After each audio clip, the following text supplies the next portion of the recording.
nun nag màggal la ñuy def moom sunu màggal sëñ Touba dala ko nangu ndax dara nekku ci lu dul sëñ Touba kese rek màggal goo xam ne sëñ Touba kese moo la ci jàppale xam nga màggal goo xam ne ay enveloppe ngay téye def ci sa poche ku la koy jox ab état googu màggal moom ah ceeb état jox la ko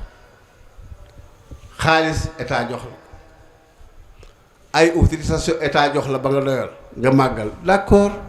néew mu amoo màggal waaye ñun ñi nga xam ne sunu ñaq wii rek la ñuy màggale noog sunu mbooloo kun gën màggal amul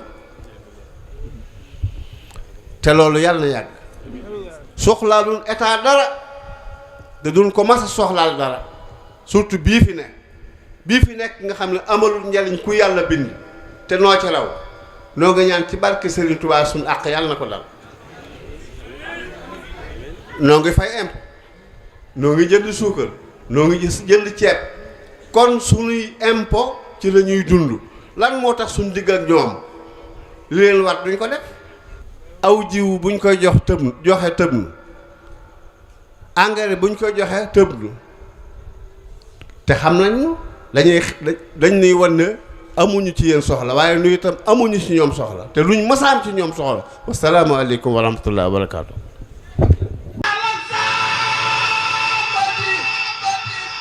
What's